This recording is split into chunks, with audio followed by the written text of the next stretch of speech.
Welcome to my channel. ನಮ್ಮ ಚಾನಲ್ಗೆ subscribe ಮಾಡ್ಕೊಳ್ಳಿ. ಲಕ್ಷ್ಮೀ ಬರಮ್ಮ ಶುಕ್ರವಾರದ ಪೂರ್ತಿ ಸಂಚಿಕೆಯಲ್ಲಿ ಏನಾಗುತ್ತೆ ಅಂತ ಈ ವಿಡಿಯೋದಲ್ಲಿ ನೋಡೋಣ. ಲಕ್ಷ್ಮಿ ಮತ್ತೆ ವೈಷ್ಣವಿ ಇಬ್ರು ಕೂಡ ರಾಮ ಮತ್ತೆ ಸೀತಾ ಮಾತೆ ಆಗಿ ಇಬ್ರು ಕೂಡ ಹಾರ ಬದಲಾಯಿಸ್ಕೊಂಡು ಮದುವೆ ಮಾಡ್ಕೊಂಡ್ಮೇಲೆ ತುಂಬಾನೇ ಖುಷಿ ಆಗುತ್ತೆ. ನಿಜವಾಗ್ಲೂ ನಂಗೆ ನಂಬಕ್ಕೆ ಆಗ್ತಿಲ್ಲ, ಈ ಥರ ಪಾತ್ರನೂ ನಾವು ಮಾಡ್ತೀವಿ, ನಮ್ಮಿಬ್ರು ಮದುವೆ ಎಲ್ಲರ ಮುಂದೆ ವೇದಿಕೆ ಮೇಲೆ ಆಗುತ್ತೆ, ಅದು ಇಷ್ಟಪಟ್ಟು ಅಂತ ಅನ್ಕೊಂಡೇ ಇರಲಿಲ್ಲ ಅಂತ ಲಕ್ಷ್ಮಿ ಮಾತಾಡ್ತಿರ್ತಾಳೆ. ಅಷ್ಟರಲ್ಲಿ ಸುಪ್ರೀತಾ ಮತ್ತೆ ಗಂಗಾ ಇಬ್ರು ಬರ್ತಾರೆ. ನಿಜವಾಗ್ಲೂ ನಿಮ್ಮಿಬ್ರು ನಾಟಕ ಅಂತೂ ನಿಜವಾಗ್ಲೂ ಎಷ್ಟು ಚೆನ್ನಾಗಿತ್ತು ಅಂದರೆ ನಂಬಕ್ಕೆ ಆಗಲಿಲ್ಲ. ಇಬ್ರು ಮುದ್ದಾಗಿ ಕಾಣಿಸ್ತಿದ್ದೀರಾ, ಅಲ್ಲಿರೋ ಅಂಥ ದೃಷ್ಟಿ ಎಲ್ಲ ನಿಮ್ಮ ಮೇಲೆ ಬಿದ್ದಿರುತ್ತೆ, ದೃಷ್ಟಿ ತೆಗಿತೀನಿ ಅಂತ ಗಂಗಾ ದೃಷ್ಟಿ ತೆಗಿತಾಳೆ. ಆದರೂ ಕೂಡ ನಿಜವಾಗ್ಲೂ ಎಷ್ಟು ಪುಣ್ಯ ಮಾಡಿದ್ದೀರಾ ನೀವು ಗೊತ್ತಾ, ಎರಡೆರಡು ಸಲ ಮದುವೆ ಆಗಿದ್ದೀರಾ. ಮೊದಲನೇ ಸರಿ ಮದುವೆ ಆಗಬೇಕಾದ್ರೆ ಇಬ್ರು ಇಷ್ಟ ಇಲ್ಲದೆ ಮದುವೆ ಆದ್ರಿ, ಆದರೆ ಈ ಸಲ ಇಬ್ರು ಇಷ್ಟಪಟ್ಟು ಮನಸಾರೆ ಪ್ರೀತಿ ಮಾಡಿ ಮದುವೆ ಆಗ್ತಾ ಇದ್ದೀರಾ. ನಿಜವಾಗ್ಲೂ ಒಬ್ರನ್ನ ಮದುವೆ ಆಗೋಂಥ ಭಾಗ್ಯ ಎರಡೆರಡು ಸಲ ಯಾರಿಗೆ ಸಿಗುತ್ತೆ ಅಂತ ಖುಷಿಯಿಂದ ಗಂಗಾ ಹೇಳ್ತಾರೆ. ಇದೇ ಥರನೇ ಯಾವುದಾದ್ರೂ ಒಂದು ಪುಟ್ಟು ಲಕ್ಷ್ಮಿನೋ ಪುಟ್ಟು ವೈಷ್ಣವೋ ತಂದು ಕೊಟ್ಬಿಡಿ, ನಮ್ಮ ಕೈಗೆ ಆಟ ಆಡಿಸ್ಕೊಂಡು ಇದ್ಬಿಡ್ತೀವಿ ಅಂತ ಗಂಗಾ ಹೇಳ್ತಾರೆ. ಗಂಗಾ ಸುಮ್ಮನೆ ಇರಿ ಅಂತ ಲಕ್ಷ್ಮಿ ಹೇಳಿದಾಗ, ಹೌದೌದು ಬಿಟ್ಟರೆ ಇವಳು ಎಲ್ಲರ ಮದುವೆನೂ ಮಾಡಿಸಿ ಅವ್ರ ಮಕ್ಕಳು ಮಾಡಿಸಿ ಮೊಮ್ಮಕ್ಕಳು ಎಲ್ಲರನ್ನೂ ನೋಡಬೇಕು ಅಂತ ಹೇಳ್ಬಿಡ್ತಾಳೆ. ಅವರು ನೆಕ್ಸ್ಟು ಪಾತ್ರಕ್ಕೆ ರೆಡಿ ಆಗಬೇಕು, ನಾವು ಹೋಗೋಣ ಬಾ, ಆದರೂ ಕೂಡ ನೀವಿಬ್ರು ಚೆನ್ನಾಗಿ ಮಾಡಿದ್ರಿ ಅಂತ ಸುಪ್ರೀತಾ ಹೇಳ್ತಾರೆ. ಸರಿ ಇಬ್ಬರು ಕೂಡ ವನವಾಸಕ್ಕೆ ಹೋಗಬೇಕು, ಅದಕ್ಕೆ ಒಡವೆಗಳನ್ನೆಲ್ಲ ಇಟ್ಟು ಅದಾದಮೇಲೆ ಬೇರೆ ಬಟ್ಟೆ ಕೊಡ್ತೀವಿ ಹಾಕೊಂಡು ಬನ್ನಿ ಅಂತ ಶಾಂತಿ ಹೇಳಿ ಹೋಗ್ತಾರೆ. ಆಗ ವೈಷ್ಣವ್ ಸರಿ ಆಯಿತು ನಾನು ಇನ್ನು ಬರ್ತೀನಿ ಅಂತ ವೈಷ್ಣವ್ ಹೋಗ್ತಿರ್ತಾನೆ. ಆಗ ಲಕ್ಷ್ಮಿ ತಪ್ಕೊಂಡು ನಿಜವಾಗ್ಲೂ ತುಂಬ ಖುಷಿ ಆಗ್ತಿದೆ ಅಂತ ಲಕ್ಷ್ಮಿ ಹೇಳ್ತಾಳೆ. ಏನ್ರಿ ಮಹಾಲಕ್ಷ್ಮಿ ಏನೋ ಇವತ್ತು ವಿಚಿತ್ರವಾಗಿ ನಡ್ಕೋತಾ ಇದ್ದೀರಾ, ಅದು ಇಷ್ಟೊಂದು ಖುಷಿಯಾಗಿದ್ದೀರಾ ಅಂದಾಗ, ಏನಿಲ್ಲ ಸರಿ ಆಯಿತು ಇಬ್ಬರು ಪಾತ್ರಕ್ಕೆ ರೆಡಿ ಆಗೋಣ ಹೋಗಿ ಅಂತ ಲಕ್ಷ್ಮಿ ಹೇಳ್ತಾಳೆ. ಹಿಂಗಾರಿ ಜೊತೆ ಮಾತಾಡೋಕ್ಕೆ ಅಂತ ಕಾವೇರಿ ಹೋಗ್ತಾರೆ.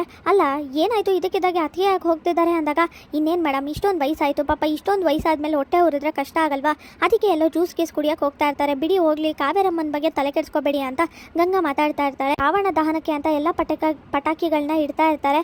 ಆಗ ಎಂಥ ಕೆಲಸ ಮಾಡ್ತಾ ಇದ್ದೀನಿ, ಹೇಗಿದ್ದೆ ನಾನು, ಎಂಥ ಕೆಲಸ ಮಾಡೋಕ್ಕೆ ನನ್ನ ಕರ್ಕೊಂಡು ಬಂದ್ಬಿಟ್ರು ಈ ಕಾವೇರಿ ಮೇಡಮು ಅಂತ ಯೋಚನೆ ಮಾಡ್ತಿರ್ತಾಳೆ ಚಿಂಗಾರಿ. ಅಷ್ಟರಲ್ಲಿ ಫೋನ್ ಬರುತ್ತೆ, ಎಲ್ಲ ಕೆಲಸನೂ ಆಗಿದೆ ಅಲ್ವಾ, ಇನ್ನೇನು ಸ್ವಲ್ಪ ಹೊತ್ತಲ್ಲೇ ನಾನು ಅನ್ಕೊಂಡಾಗೆ ಎಲ್ಲ ಆಗಬೇಕು, ರಾವಣ ದಹನ ಆಗಬೇಕು ಅಂತ ಕಾವೇರಿ ಹೇಳಿದಾಗ, ಎಲ್ಲ ಆಗಿದೆ ಮೇಡಮ್, ಆದರೆ ನಿಜವಾಗ್ಲೂ ನನಗೆ ಎಷ್ಟು ಬೇಜಾರಾಗ್ತಿದೆ, ನಾನು ಈ ಥರ ಕೆಲಸ ಎಲ್ಲ ಪಟಾಕಿ ಜೋಡಿಸೋ ಅಂಥ ಕೆಲಸ ಅಂತ ಚಿಂಗಾರಿ ಹೇಳ್ತಾಳೆ. ನೋಡು ನಿಮ್ಮ ಭಾನುಮತಿ ಎಷ್ಟು ದುಡ್ಡು ಕೊಡ್ತಾ ಇಲ್ಲೋ ಅದಕ್ಕಿಂತ ಹೆಚ್ಚಾಗಿ ನಾನು ಕೊಡ್ತಾ ಇದ್ದೀನಿ, ಅದಕ್ಕೆ ನೀನು ಈ ಕೆಲಸ ಎಲ್ಲ ಮಾಡಬೇಕು, ಅವಳಂತೂ ಸುಟ್ಟು ಬೂದಿ ಆಗಬೇಕು, ಒಂದೇ ಒಂದು ಸುಳಿವು ಕೂಡ ಒಳಗಡೆ ಇದ್ಲು ಅವಳು ಅಂತ ಲಕ್ಷ್ಮಿ ಬಗ್ಗೆ ಯಾರಿಗೂ ಏನು ಗೊತ್ತಾಗಬಾರ್ದು, ಎಲ್ಲರೂ ಹುಡುಕ್ಬೇಕು ಆದರೆ ಎಲ್ಲೂ ಸಿಗಬಾರ್ದು, ಯಾರಿಗೂ ಅನುಮಾನ ಬರಬಾರ್ದು ಅಂತ ಕಾವೇರಿ ಹೇಳ್ತಾರೆ. ಅಯ್ಯೋ ನನಗೆ ಯಾಕಪ್ಪ, ನನಗೆ ದುಡ್ಡು ಕೊಡ್ತಾರೆ, ನನ್ನ ಕೆಲಸ ಮಾಡಿದ್ರಾಯ್ತು, ಸುಮ್ಮನೆ ಅಲ್ಲೆಲ್ಲ ತಗ್ಲಾಕೊಳ್ಳೋ ಬದಲು ಈ ಕೆಲಸ ಮಾಡೋದೇ ಎಷ್ಟೋ ವಾಸಿ ಅಂತ ಚಿಂಗಾರಿ ಪಟಾಕಿಗಳನ್ನ ಹಿಡ್ತಾ ಇರ್ತಾರೆ. ಹಾಗೆ ಇಲ್ಲಿ ಕಾವೇರಿ ಮಾತಾಡೋಕ್ಕೆ ಅಂತ ಹೋಗ್ತಾಳೆ. ಲಕ್ಷ್ಮಿ ರೆಡಿ ಆಗ್ತಿರ್ಬೇಕಾರೆ, ಏನತ್ತೆ ಇಲ್ಲಿಗೆ ಬಂದಿದ್ದೀರಾ, ಏನು ವಿಷಯ ಅಂತ ಲಕ್ಷ್ಮಿ ಹೇಳಿದಾಗ, ಆಗ ಅಳ್ತಿರ್ತಾಳೆ.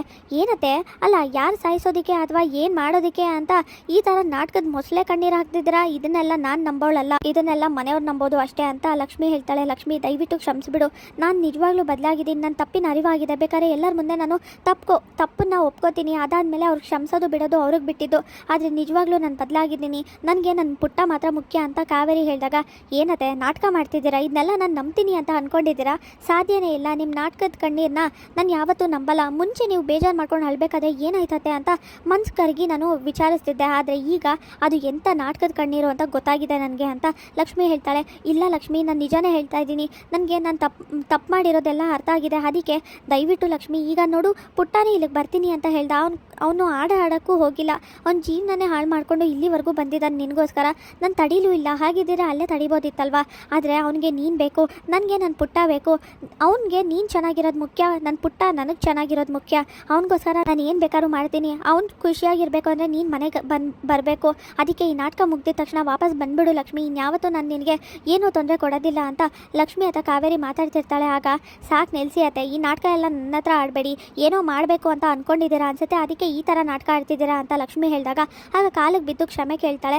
ಕಾಲು ಹಿಡ್ಕೊಂಡಿದ್ದ ತಕ್ಷಣ ಅತ್ತೆ ಏನು ಮಾಡ್ತಿದ್ದೀರಾ, ಅಲ್ಲ ನೀವು ದೊಡ್ಡವರು, ಈ ಥರ ನೀವೇನೇ ಮಾಡಿದರೂ ಕೂಡ ನನ್ನ ಕಾಲು ಹಿಡ್ಕೊಳ್ಳೋದು ತಪ್ಪು, ಬಿಡಿ ನನ್ನ ಕಾಲನ್ನ ಅಂದಾಗ, ಇಲ್ಲ ನೀನು ಕ್ಷಮಿಸ್ತೀನಿ ಅನ್ನೋವರೆಗೂ ನಾನು ಬಿಡೋದಿಲ್ಲ, ದಯವಿಟ್ಟು ನನ್ನ ಕ್ಷಮಿಸ್ಬಿಡು, ನಾನು ನಿನಗೆ ತುಂಬಾ ಹಿಂಸೆ ಕೊಟ್ಟಿದ್ದೀನಿ, ನೀನು ಈ ಥರ ಮಾತಾಡೋದ್ರಲ್ಲಿ ತಪ್ಪಿಲ್ಲ, ಆದರೆ ನಾನು ಹಿಂಸೆ ಕೊಟ್ಟಿರೋದೆಲ್ಲ ನನಗೆ ಅರ್ಥ ಆಗಿದೆ, ಅದಕ್ಕೇ ಕ್ಷಮೆ ಕೇಳ್ತಾ ಇರೋದು, ಇಲ್ಲ ಅಂದರೆ ನಾನು ಬಂದು ನಿನ್ನ ಕಾಲು ಹಿಡ್ಕೊತಿದ್ನ ಹೇಳು, ನಾನು ಬದಲಾಗಿದ್ದೀನಿ ಅಂತ ಹೇಳಿದಾಗ, ಅಲ್ಲ ಅದೇ ಸರಿ ಆಯಿತು, ಒಂದು ಕೆಲಸ ಮಾಡಿ, ತಪ್ಪನ್ನು ಒಪ್ಕೊಳ್ಳೋದಕ್ಕೆ ಯಾವ ಥರ ಮೀಶ ಎಲ್ಲ ಎಣಿಸ್ಬಾರ್ದು, ಒಂದು ಕೆಲಸ ಮಾಡಿ, ಇಲ್ಲೇ ಸ್ಟೇಜ್ ಮೇಲೆ ನಿಮ್ಮ ಮಗ ಇದ್ದಾರೆ, ಹೋಗಿ ಎಲ್ಲ ಸತ್ಯನೂ ಒಪ್ಕೊಬಿಡಿ ಅಂತ ಲಕ್ಷ್ಮಿ ಹೇಳಿದಾಗ, ಏನು ಹೇಳ್ತಿದ್ಯಾ ಲಕ್ಷ್ಮಿ, ಈಗ ಸತ್ಯ ಒಪ್ಕೋಬೇಕಾ, ಅಲ್ಲ ಮನೆಗೆ ಹೋದ್ಮೇಲೆ ಒಪ್ಕೋಬೋದಲ್ವಾ, ಮನೆಗೆ ಹೋದ್ಮೇಲೆ ಎಲ್ಲನೂ ಹೇಳ್ತೀನಿ ಅಂತ ಕಾವೇರಿ ಹೇಳಿದಾಗ, ಸತ್ಯ ಒಪ್ಕೊಳ್ಳೋಗಿದ್ರೆ ಯಾವಾಗ ಬೇಕಾದರೂ ಒಪ್ಕೋಬೋದು, ಆದರೆ ನಿಮಗೆ ಅದಿಲ್ಲ ಅಂತ ನಂಗೆ ಚೆನ್ನಾಗಿ ಗೊತ್ತಿದೆ, ನೀವು ಎಂಥ ನಾಟಕ ಆಡ್ತೀರಾ ಅಂತಲೂ ಗೊತ್ತಿದೆ, ಸುಮ್ಮನೆ ಯಾಕೆ ಈ ಥರ ಮರಳು ಮಾತು ಹೇಳ್ತೀರಾ, ನಾನು ಅದಕ್ಕೆಲ್ಲ ಕರ್ಗೋ ಅಂಥವಳಲ್ಲ, ಒಂದು ಕೆಲಸ ಮಾಡಿ, ಈ ಥರ ಸುಮ್ಮನೆ ಬಣ್ಣ ಬಳ್ಕೊಂಡು ನಾಟಕ ಆಡೋ ಬದಲು ನಾನು ಸ್ಟೇಜ್ ಮೇಲೆ ಹೋಗಬೇಕು ನಾಟಕ ಮಾಡೋಕ್ಕೆ, ಅದ್ರ ಬದಲು ನೀವೇ ಹೋಗ್ತೀರಾ ಅತ್ತೆ ಅಂತ ಲಕ್ಷ್ಮಿ ಹೇಳಿದಾಗ ಕೋಪ ಮಾಡ್ಕೊಂಡು ಕಾವೇರಿ, ಲಕ್ಷ್ಮಿ ನಾನು ಹೇಳೋದನ್ನ ಅರ್ಥ ಮಾಡ್ಕೊ ಅಂತ ಹೇಳ್ತಾರೆ.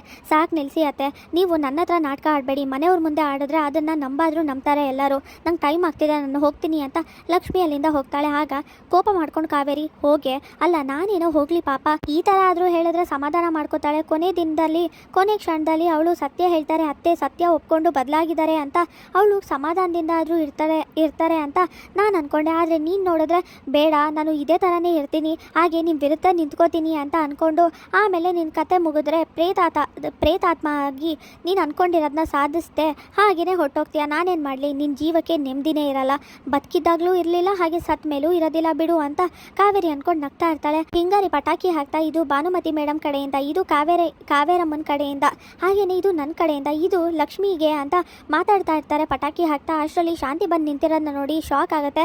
ಆಗ ನೀವೇನು ಮಾಡ್ತಿದ್ದೀರಾ ಅಂದಾಗ, ಇನ್ನೇನು ಸ್ವಲ್ಪ ಹೊತ್ತಲ್ಲಿ ರಾವಣ ದಹನ ಆಗುತ್ತೆ, ಅದಕ್ಕೆ ಎಲ್ಲ ಥರ ಪಟಾಕಿನ ಇಟ್ಟಿದ್ದೀರ ತಾನೆ, ಎಲ್ಲ ಚೆನ್ನಾಗಿದೆ ತಾನೆ, ಕರೆಕ್ಟಾಗಿದೆ ತಾನೆ ಅಂತ ಇಲ್ಲಿ ಶಾಂತಿ ಹೇಳಿದಾಗ, ಅಯ್ಯೋ ಅಷ್ಟೇನಾ, ಇಲ್ಲಿ ಸಿಡಿಯೋಕ್ಕೆ ಮುಂಚೆ ಎಲ್ಲಿ ಸಿಗಾಕೋಬಿಟ್ಟೋ ನಾನು ಅಂತ ನಾನು ಟೆನ್ಷನ್ ಆಗಿದ್ದೆ, ನಾನೇ ಸಿಡ್ದೋಗ್ತಿದ್ದೆ ಅನ್ಸುತ್ತೆ, ಏನಿಲ್ಲ ಪರವಾಗಿಲ್ಲ ಎಲ್ಲನೂ ಸರಿ ಇದೆ, ನೀವೇನು ಯೋಚನೆ ಮಾಡಬೇಡಿ, ಇನ್ನೊಂದು ಸ್ವಲ್ಪ ತಲೆ ಎಲ್ಲನೂ ಸಿಡಿಯುತ್ತೆ, ಚೆನ್ನಾಗಿ ಹತ್ಕೊಂಡು ಹುರಿಯುತ್ತೆ ಅಂತ ಇಲ್ಲಿ ಚಿಂಗಾರಿ ಹೇಳ್ತಾಳೆ. ಸರಿ ಆಯಿತು, ಮುಂದೆ ಕೆಲಸ ಮುಂದುವರಿಸಿ ಅಂತ ಶಾಂತಿ ಹೇಳಿ ಹೋಗ್ತಾರೆ.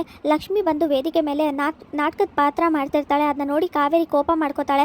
ಅಲ್ಲ ಇವಳು ನನಗೆ ಹೇಳೋ ಥರ ಅನ್ನಿಸ್ತಿದೆಯಲ್ಲ ಅಂತ ಕಾವೇರಿ ಅನ್ಕೋತಾ ಇರ್ತಾಳೆ. ಹೋಗ್ಲಿ ಪಾಪ ಅಂತ ಕಾಲು ಹಿಡ್ಕೊಂಡು ಕ್ಷಮೆ ಕೇಳಿದ್ರು ಕೂಡ ಇವಳಿಗೆ ತುಂಬಾ ಕೊಬ್ಬಿದೆ ಅಂತ ಕಾವೇರಿ ಮನಸ್ಸಲ್ಲಿ ಅನ್ಕೊಂಡು ಕೋಪ ಮಾಡಿಕೊಂಡು ನೋಡ್ತಿರ್ತಾಳೆ. ಅವನು ದೊಡ್ಡ ದುಷ್ಟ ರಾಕ್ಷಸ, ಅವನಿಂದ ಬಿಡಿಸ್ಕೊಂಡು ಹೋಗೋದಕ್ಕೆ ನನ್ನ ಶ್ರೀರಾಮ, ನನ್ನ ದೇವರು ಬಂದೇ ಬರುತ್ತಾರೆ ಅಂತ ಲಕ್ಷ್ಮಿ ಮಾತಾಡ್ತಿರ್ತಾಳೆ. ದುಷ್ಟರ ಸಂಹಾರ ಆಗಲೇಬೇಕು, ಕೆಟ್ಟದ್ದು ಮಾಡಿದವ್ರಿಗೆ ಯಾವತ್ತೂ ಒಳ್ಳೇದಾಗೋದಿಲ್ಲ, ಅದೇನೇ ಆಗಿರ್ಲಿ, ಈ ಕೈಯಲ್ಲಿ ಎಂಥ ಪಾಪ ಮಾಡಿದ್ದಾರೆ, ಆ ಪಾಪದಿಂದ ಆ ಕರ್ಮ ಯಾವತ್ತೂ ಅವ್ರನ್ನ ಬಿಡೋದಿಲ್ಲ ಅಂತ ಕಾವೇರಿನ ನೋಡ್ಕೊಂಡು ಲಕ್ಷ್ಮಿ ಹೇಳ್ಬೇಕಾದ್ರೆ ತುಂಬಾನೇ ಕೋಪ ಬರುತ್ತೆ. ಹಾಗೆ ಲಕ್ಷ್ಮಿ ಪಾತ್ರ ಮುಗಿಸ್ಕೊಂಡು ಹೋಗಿದ ತಕ್ಷಣ ಲಕ್ಷ್ಮಿನ ನೋಡಿ ತುಂಬಾನೇ ಖುಷಿಯಾಗಿ ವೈಷ್ಣವ್ ತಪ್ಕೋತಾನೆ. ನಿಜವಾಗ್ಲೂ ನಿಮ್ಮನ್ನ ಪಡೆಯೋದಕ್ಕೆ ನಾನು ಪುಣ್ಯ ಮಾಡಿದ್ದೀನಿ, ಎಷ್ಟು ಚೆನ್ನಾಗಿ ಪಾತ್ರ ಮಾಡಿದ್ರಿ ಅಂದರೆ ನನ್ನ ಕಣ್ ತುಂಬ್ಕೊತು, ಅಷ್ಟು ಚೆನ್ನಾಗಿತ್ತು. ನಿಜವಾಗ್ಲೂ ಈ ಕ್ಷಣದಲ್ಲಿ ನಾನು ನೀವು ಒಂದಾಗಿದ್ದೀವಿ, ಖುಷಿಯಾಗಿದ್ದೀವಿ, ಈಗಲೇ ಬೇಕಾದ್ರೆ ನನಗೆ ಸಾವು ಬಂದ್ಬಿಟ್ರು ನನಗೆ ಚಿಂತೆ ಇಲ್ಲ ಅಂತ ವೈಷ್ಣವ್ ಹೇಳ್ತಾನೆ. ಇದೇನಿದು ಹೀಗೆ ಮಾತಾಡ್ತಿದ್ದೀರಾ, ಈಗೆಲ್ಲ ಮಾತಾಡಬಾರ್ದು, ಅದು ಅಲ್ಲದೆ ಇವತ್ತು ನೀವು ಶ್ರೀರಾಮನ್ ಪಾತ್ರ ಮಾಡ್ತಿದ್ದೀರಾ, ಯಾವುದಕ್ಕೂ ಹೆದರ್ಕೋಬಾರ್ದು, ನೀವು ಈ ಥರ ಎಲ್ಲ ಮಾತಾಡೋದು ತಪ್ಪು ಅಂತ ಲಕ್ಷ್ಮಿ ಹೇಳ್ತಾಳೆ. ಸರಿ ಆಯಿತು, ಈಗ ಮುಂದೆ ರಾವಣ ದಹನ ಆಗಬೇಕು, ನಿಮ್ಮ ಕೈಯಾರೆ ನೀವು ಮಾಡಬೇಕು, ಬನ್ನಿ ಹೋಗೋಣ ಅಂತ ಲಕ್ಷ್ಮಿ ಕರ್ಕೊಂಡು ಹೋಗ್ತಾಳೆ. ಹೋಗು ಲಕ್ಷ್ಮಿ, ಅಲ್ಲಿ ನಿನ್ನ ತಾಯಿ ಕೊಟ್ಟಿರೋಂಥ ಪ್ರೀತಿ ರಾಣಿ ಗೊಂಬೆ ಇರುತ್ತೆ, ಅದನ್ನು ನೀನು ನೋಡಿದ ತಕ್ಷಣ ಇಲ್ಲಿಂದ ಓಡೋಗ್ತೀಯ, ಅಲ್ಲಿಂದ ನನ್ನ ಪುಟ್ಟ ತಾನೇ ತನ್ನ ಕೈಯಾರೆ ರಾವಣ ದಹನ ಮಾಡೋಕ್ಕೆ ಅಂತ ಬಾಣ ಬಿಡ್ತಾನೆ. ಅಲ್ಲಿಗೆ ಎಲ್ಲ ಮುಗಿಯುತ್ತೆ. ನಾನು ಅಂದ್ಕೊಂಡಾಗೆ ಯಾರಿಗೂ ಅನುಮಾನ ಬರದೆ ನನಗೆ ನಿನ್ನ ಕತೆನೂ ಮುಗಿಯುತ್ತೆ ಅಂತ ಕಾವೇರಿ ಅಂದ್ಕೊಂಡು ಖುಷಿ ಪಡ್ತಿರ್ತಾಳೆ. ಇಲ್ಲಿ ಸ್ಟೇಜ್ ಮೇಲೆ ಹೋಗಿದ ತಕ್ಷಣ ರಾವಣ ದಹನ ಮಾಡೋಕ್ಕೆ ಅಂತ ಪಾತ್ರಕ್ಕೆ ಅಂತ ಬಾಣದಲ್ಲಿ ಬೆಂಕಿ ಬಿಟ್ಟಿದ ತಕ್ಷಣ ಆಗ ಲಕ್ಷ್ಮಿ ಅಲ್ಲಿ ಗೊಂಬೆನ ನೋಡಿ, ಅರೆ ನನ್ನ ರಾಣಿ ಗೊಂಬೆ ಅಂತ ಅಲ್ಲಿಂದ ಓಡೋಗ್ತಾಳೆ. ಬೆಂಕಿ ಹತ್ಕೊಂಡಿದ ತಕ್ಷಣ ಅಯ್ಯೋ ದೇವ್ರೆ ಏನಿದು, ಏನು ಮಾಡಲಿ ನಾನು ಅಂತ ಜೋರಾಗಿ ಕಿರ್ಚ್ಕೋತಾ ಇರ್ತಾಳೆ. ಕೀರ್ತಿ ರಾಣಿ ಗೊಂಬೆ ಹಿಡ್ಕೊಂಡು ಲಕ್ಷ್ಮಿನ ಕಾಪಾಡೋಕ್ಕೆ ಅಂತ ಬರ್ತಾಳೆ. ಅದನ್ನ ನೋಡಿ ಕಾಪಾಡೋಕ್ಕೆ ಅಂತ ಹೋಗ್ತಾಳೆ ಲಕ್ಷ್ಮಿನ ಕೀರ್ತಿ. ಇಲ್ಲಿಗೆ ಶುಕ್ರವಾರದ ಪೂರ್ತಿ ಸಂಚಿಕೆ ವಿಡಿಯೋ ಮುಕ್ತಾಯವಾಗಿದೆ. ಈ ವಿಡಿಯೋ ಇಷ್ಟವಾಗಿದೆ ಲೈಕ್ ಮಾಡಿ, ಶೇರ್ ಮಾಡಿ, ಕಮೆಂಟ್ ಮಾಡಿ, ಹಾಗೆ ಸಬ್ಸ್ಕ್ರೈಬ್ ಮಾಡಿ.